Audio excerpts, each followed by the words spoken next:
Hey, salut à tous les chasseurs et bienvenue à cette toute nouvelle vidéo d'une nouvelle petite série. Aujourd'hui, alors que les animaux fantastiques arrivent à grands pas et que ce sont les va-t-en de Harry Potter, je vais vous raconter la puissante, l'incroyable, la grande, l'incroyable, la meilleure, la folle, enfin bref, le destin magique d'une femme qui a fait naître une saga tellement épique, telle qu'a fait naître Harry Potter. Je vais bien sûr parler de Joanne Kathleen Rowling, plus connue sous le nom de J.K. Rowling. Une femme plus riche et presque plus connue que la reine d'Angleterre. Mais avant d'arriver à ce stade-là, la vie n'était pas toujours facile à J.K. Rowling. Pourquoi? Que s'est-il passé? Laissez-moi vous raconter la fameuse histoire de notre sorcière préférée, J.K. Rowling.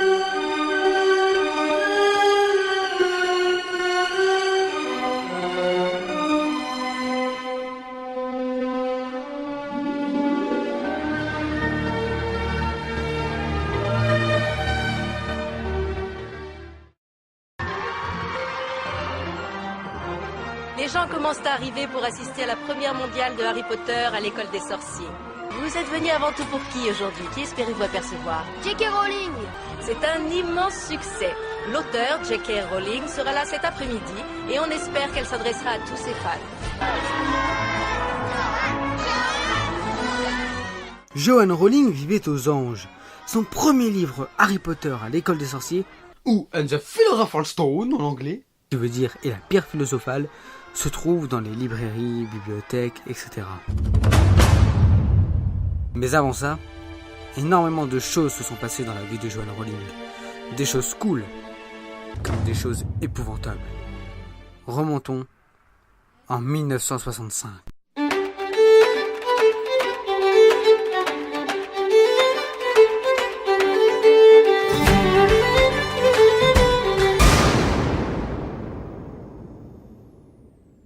Le 31 juillet pour être plus précis. Vous l'avez sans doute compris, la petite future auteure d'aventures magiques vient de naître. Joanne Rowling, fille de Madame Anne Volant et de Monsieur Peter James Rowling. Seulement, Monsieur et Madame Rowling espéraient avoir un petit garçon, dont ils avaient déjà le nom en tête. C'est mon John. Bon, ça, j'avoue, on s'en fout un peu.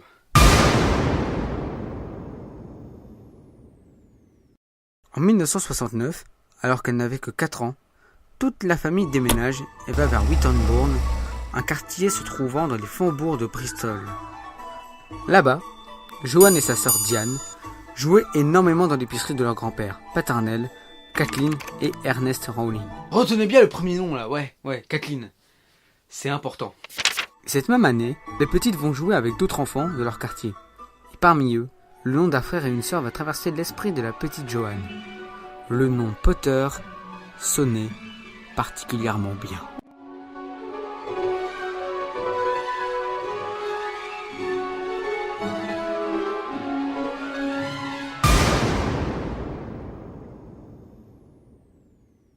Quelques années plus tard, en 1976, elle découvre le théâtre de Shakespeare dont elle trouve le prénom Hermione. Dans son collège, elle était déstabilisée par un professeur de chimie. Et qui dit chimie dit cours de potions, et qui dit cours de potions dit également professeur Rogue. Voilà d'où il vient. Plus tard, Joanne annoncera sa passion pour les langues et montra ses nombreux récits arrivés tout droit de son imagination. Un magnifique monde rempli de... Bref, revenons à notre sorcière. Tout allait bien, le mieux du monde. Sauf que, pendant son adolescence, une chose terrible arriva. Sa mère était gravement malade. Joanne n'avait que 15 ans.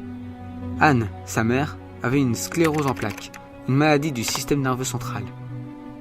Enfin, durant sa dernière année dans son collège White Dean, elle fit la connaissance de Sean Harris, qui deviendra même son meilleur ami.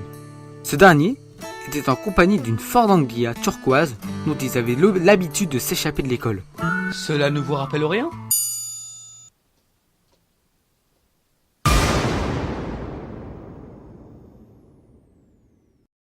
En 1985, après avoir découvert le fabuleux roman de J.R.R. Tolkien, Le Seigneur des Anneaux, et après avoir été accepté à l'université d'Exeter, près de la côte sud de l'Angleterre, après avoir oublié de s'inscrire aux examens... Bravo Rowling, bravo. Joanne termine ses études avec un diplôme de 2e classe en langue française. Après tout ça, en 1986, Joanne s'installe à Londres pour travailler en tant que secrétaire bilingue. Bien plus tard, en 1990, elle travaille à la chambre de commerce de Manchester. Et donc, pour que ce soit plus pratique et plus facile, elle veut s'installer là-bas, avec son chéri. Mais ça, on en reparlera plus tard. Bref, alors que le train de Londres pour Manchester a du retard, c'est à ce moment précis que la magie des mots fait son effet. Joanne Rowling ferma les yeux.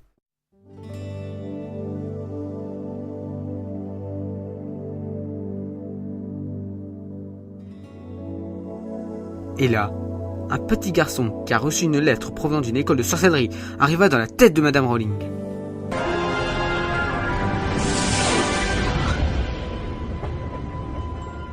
Harry Potter. Ensuite, des personnages importants de son univers font également leur apparition, comme Ronald Weasley, avec lequel elle s'inspire de son ami d'enfance, Sinaris, et elle imagine également Rubeus Hagrid.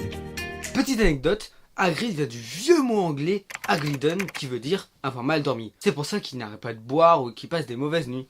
Voilà d'où vient Hagrid. Et c'est également le troisième personnage préféré de J.K. Rowling, après Harry Potter et Hermione Granger. Et enfin, elle imagine l'école de sorcellerie, Poudlard, en un château du Moyen-Âge. C'est également le lieu de rencontre de ses parents. Mais, faut pas le dire, hein! Non, sinon je vais me faire défoncer, moi! Plus tard, à l'arrivée à la gare de King's Cross, elle note toutes ses idées dans des pages et met tout ceci dans une boîte à chaussures. Là, l'incroyable magie commence à faire effet. Seulement, tout n'est pas rose dans cette histoire. Loin de là.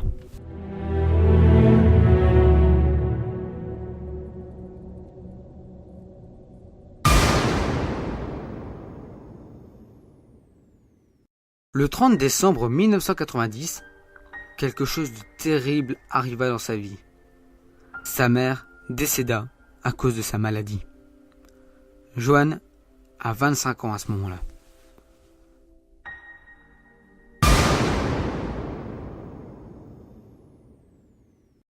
Bref, plus tard, en 1992, Mademoiselle Rowling se marie avec le journaliste portugais Jorge Arlentes.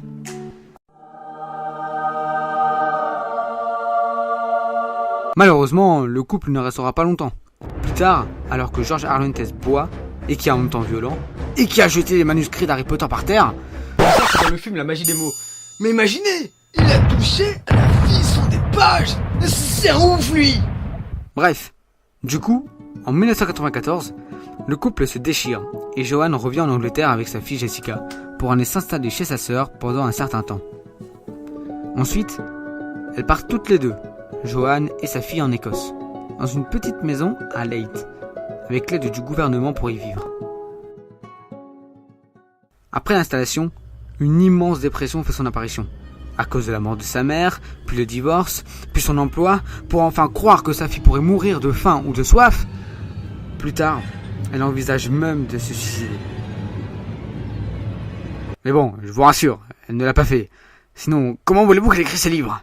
Bref, tout ceci lui ont inspiré une nouvelle créature qui apparaît à partir du prisonnier d'Azkaban, les détraqueurs. Vous avez vu ? Même au moment le plus triste de sa vie, elle trouve des trucs méga trop stylés. Mais c'est un truc de malade, ça! Waouh!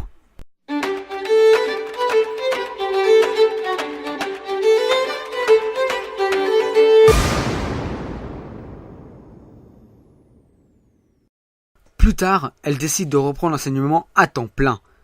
Mais grâce à ceci, ça lui donne le courage de vite terminer le premier tome et enfin tenter de le publier. Elle écrivait souvent dans un petit café appelé Elephant House et également de restaurant Nicholson's. Après 45 000 verres d'eau, oui, ça fait beaucoup de verres, elle a enfin fini d'écrire tous les chapitres d'Harry Potter à l'école des sorciers et ensuite elle retape tout à l'aide d'une machine à écrire.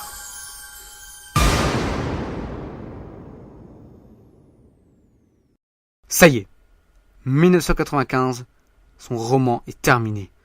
Tout réécrit à la machine. Il ne manque plus qu'à l'envoyer à une agence.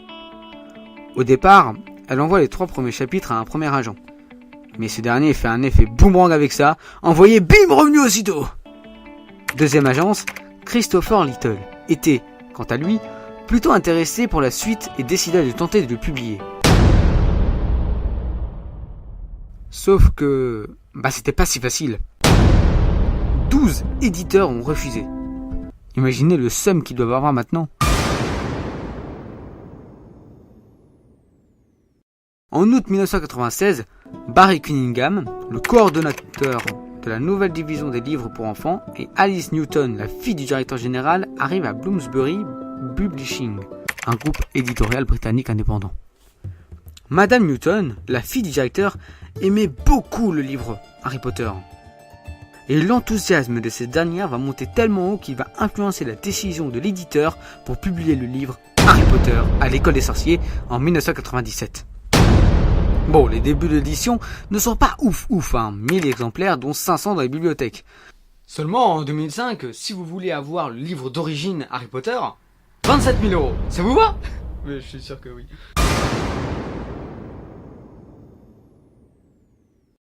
Christopher Little, son agent, craint encore d'un petit problème. Les personnes à ce moment-là aimaient mieux lire des livres écrits par des hommes que par des femmes. Du coup, Joanne prit les initiales J et K Rowling. Pourquoi le K? Vous vous souvenez de la grand-mère de Joanne, Kathleen? Eh bien, voilà d'où vient son nom légendaire, J.K. Rowling.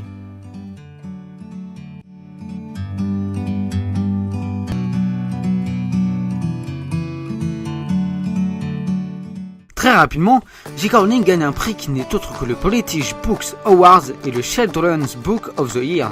Vous avez vu l'accent de malade? C'est un bon accent. C'est pas... Non, c'est nul comme accent. Je l'avoue.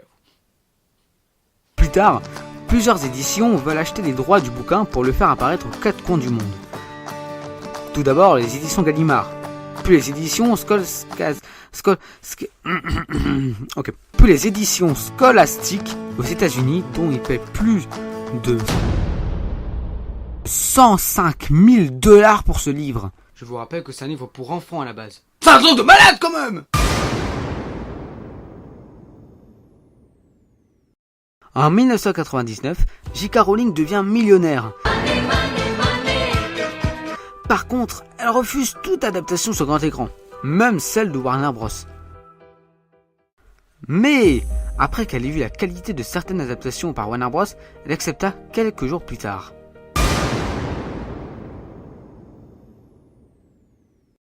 Le 26 décembre 2001, Harry Potter, à l'école des sorciers, se retrouve dans nos salles obscures et elle a kiffé.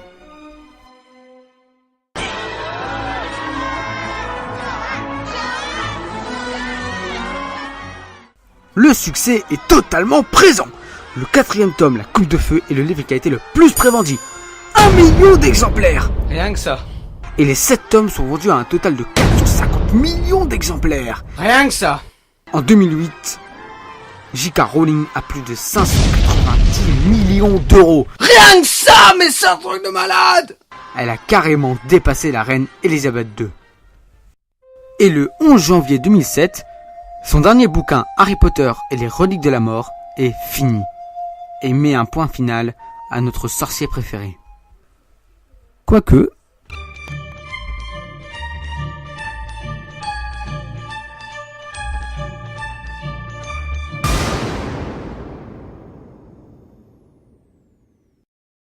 En 2011, J.K. Rowling annonce un site internet dédié à l'univers magique d'Harry Potter, Pottermore.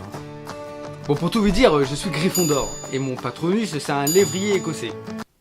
Un lévrier écossais. Un lévrier écossais. Un lévrier écossais! C'est quoi cette injustice? Enfin bref, le saviez-vous?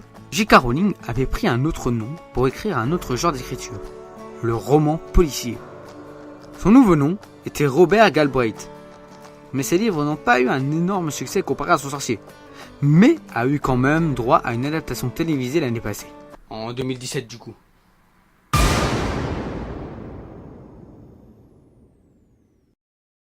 En 2016, c'est le retour de notre sorcier.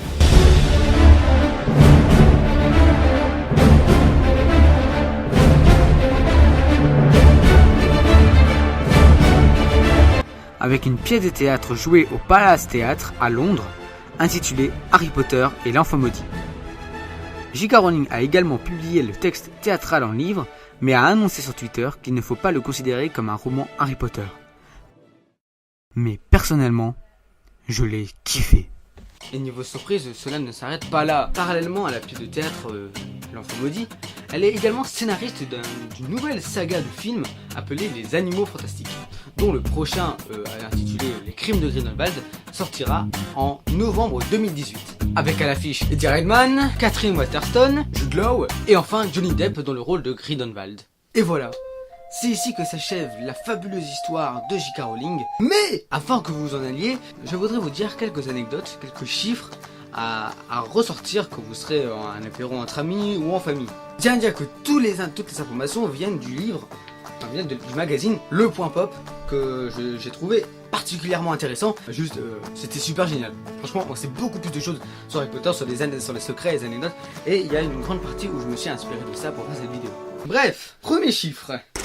Si vous vouliez acheter le premier tome par son premier éditeur, la dernière fois que vous l'avez dit c'était 27 000 €. Mais en sterling, le premier tome avec son premier éditeur a valu 1500 livres sterling. Ce qui fait... Bon, je sais pas vraiment, mais ça fait beaucoup d'argent. Numéro 2.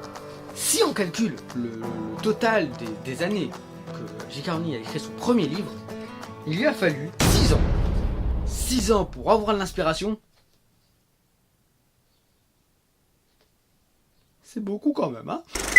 Le troisième chiffre, c'est que le nombre de langues dans lesquelles le livre a été traduit, dont le grec et le breton, le nombre est de 80 langues différentes. 80 langues différentes pour un livre Harry Potter. Non mais c'est un truc de malade ça quand même, hein.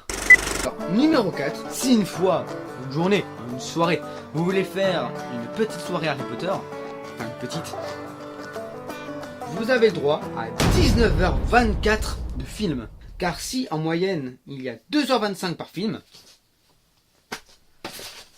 bah vous n'êtes pas couché, hein. Numéro 5, attention, ça va vous scotcher. Numéro 5, les maquilleurs de Daniel Radcliffe et ses doublures, hein, donc ceux qui jouent à Harry Potter, ils ont dû réaliser 5800. Quoi? La cicatrice légendaire? Ouais, 5800 fois une éclair, mon gars.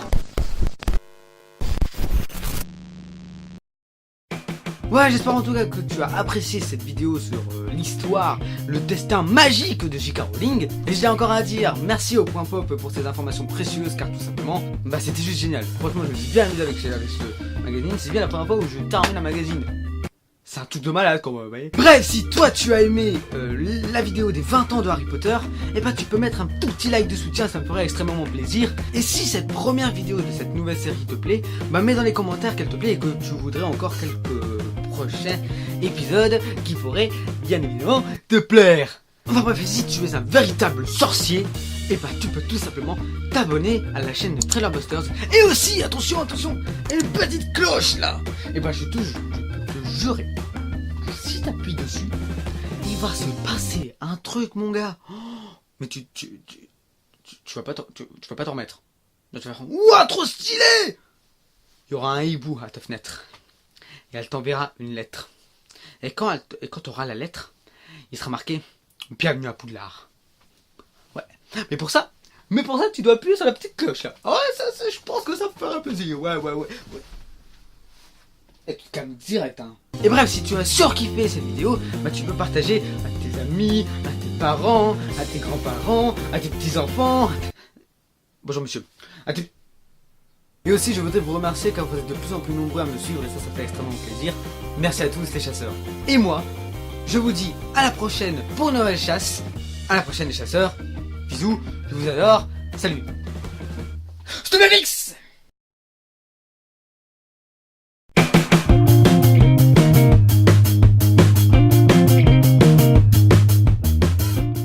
Ah vous t'as eu peur. T'as pas...